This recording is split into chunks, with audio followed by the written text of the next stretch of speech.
మద్యం ప్రభుత్వం అమ్మితే స్కామా, ప్రైవేట్ వాళ్ళు అమ్మితే స్కామా చెప్పండి.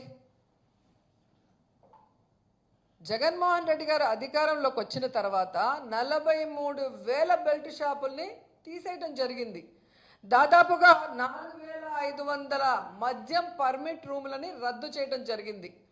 అలాగే మీరు చూస్తే దాదాపు 33% మద్యం షాపుల్ని కూడా తగ్గించడం జరిగింది. ఒక్క డిస్టిలరీకి కూడా పర్మిషన్ మనం ఇచ్చింది లేదు. ఇది కాకుండా మద్యం ప్రభుత్వమే అమ్ముతూ టైంని కూడా కుదించి ఏ విధంగా ప్రజలు మద్యానికి బానిస కాకుండా చూసుకున్నామో మీ అందరికీ తెలుసు. అలాంటిది మద్యం ప్రభుత్వం అమ్మితే లంచాలు వస్తాయా, ప్రైవేట్ వాళ్ళు అమ్మితే లంచాలు వస్తాయా? అంటే ఏ విధంగా మిథున్ రెడ్డి అనే వ్యక్తి ఈరోజు లోక్సభలో ఫ్లోర్ లీడర్గా ఉండి తెలుగుదేశం కూటమి ప్రభుత్వం చేస్తున్న తప్పుల్ని, దోపిడిని ఎత్తి చూపిస్తున్నారు కాబట్టి అతన్ని రౌండప్ చేసి ఇతన్ని అరెస్ట్ చేసి భయపెట్టాలి అని ఒక కుట్ర పన్ని ఏ విధంగా దొంగ సాక్ష్యాల్ని వాటి అనుగుణంగా తీసుకొచ్చి ఈరోజు విచారణ పేరుతో మీరు హ్యూమిలేట్ చేయడం నిజం కాదా అని అడుగుతున్నాను. అసలు మిథున్ రెడ్డికి లిక్కర్కి ఏం సంబంధం? ఏ బేస్లో, ఏ సాక్ష్యంతో మీరు ఆయన పిలిచి విచారిస్తున్నారు నేను అడుగుతున్నా.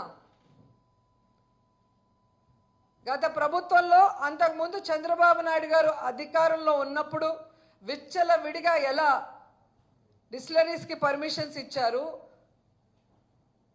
ఏ విధంగా మద్యంలో వీళ్ళు దోచుకున్నారో వాటి మీద కేసు వేయటం జరిగింది సాక్ష్యాధారాలతో. మరి దాన్ని ఇప్పుడు ముందుకు తీసుకెళ్ళండి. దీంతో పాటు దాన్ని కూడా ముందుకు తీసుకెళ్తే మీరు స్కామ్ చేశారా, మేము స్కామ్ చేశామనేది తెలిసిపోతుంది. జగన్మోహన్ రెడ్డి గారు స్కీములు మాత్రమే చేశారు. ప్రజలకు అవసరమైన బటన్లు నొక్కారు. ఒక బటన్ నొక్కితే రాష్ట్రంలో ఉన్న పేదవాళ్ళందరి అకౌంట్లకు పోయి డబ్బులు పడింది.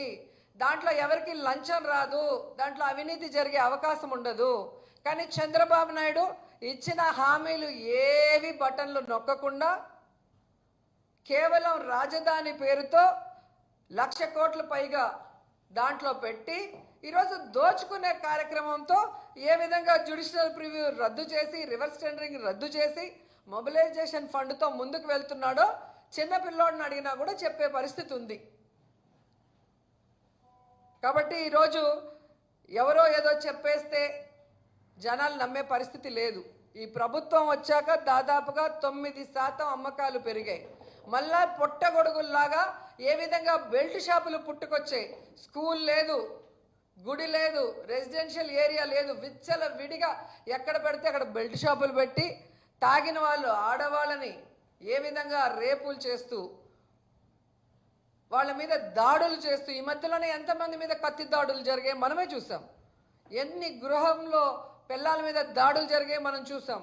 నిన్న నగిరిలో, విజయపురంలో ఎస్సీ కాలనీలో దూరి పాపం జనాల్ని కొట్టారు తాగేసి వాళ్ళు. కేసు పెడితే టీడీపీ వాళ్ళది షాపు కాబట్టి వాళ్ళని లోపల కూర్చోబెట్టుకొని మా వాళ్ళని బయట పెడతారు. ఇదే జరుగుతుంది. ఎక్కడ లిక్కర్ షాపులు ఇచ్చారో అక్కడ మొత్తం బెల్ట్ షాపులు, పర్మిట్ రూములు ఇచ్చి ఆడవాళ్ళు అటు ఇటు నడవలేని పరిస్థితి.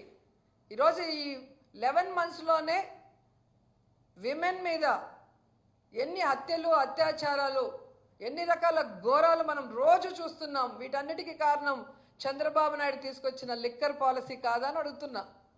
జగన్మోహన్ రెడ్డి గారి ఆడవాళ్ళ తాళులు కాపాడే విధంగా, వాళ్ళ ఇంట్లో మగవాళ్ళ ఆరోగ్యాన్ని మెరుగుపరుస్తూ వాళ్ళ ఆర్థిక పరిస్థితి మెరుగుపరిచే విధంగా ఆయన ఎంతో గొప్పగా ఆలోచించి చేస్తే వాటిని ఎత్తేసి మళ్ళీ మేము లిక్కర్ స్కామ్ చేశామని మా లీడర్ల మీద కేసులు పెట్టి, దొంగ కేసులు, ఈరోజు విచారణ పేరుతో మీరు నీతిమాలిన రాజకీయాలు చేస్తుంటే మేము తప్పు చేయలేదు కాబట్టి మేము న్యాయం పరంగా పోరాటం చేస్తాము, కడిగిన ముచ్చంలాగా బయటకు వస్తామని కూడా ఈ సందర్భంగా తెలియజేసుకుంటున్నాం.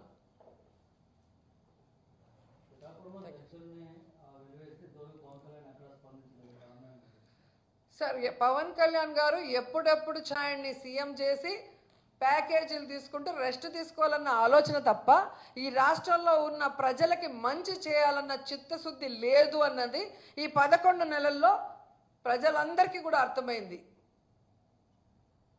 సో ఈయన ప్రజానాయకుడు కాదు, ఈయన చంద్రబాబు నాయుడు గారి నాయకుడు.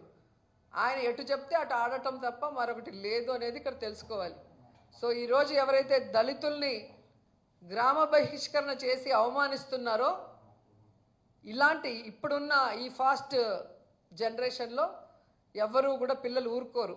ఎందుకంటే అందరూ పిల్లలు చదువుకుంటున్నారు, అందరూ కూడా నాలెడ్జ్తో ముందుకు వెళ్తున్నారు. కాబట్టి వీళ్ళు చేసేటివన్నీ కూడా వాళ్ళు గమనిస్తున్నారు. కాబట్టి సరి అయిన సమయంలో వీళ్ళకి బుద్ధి చెప్తారని కూడా తెలియజేసుకుంటున్నారు.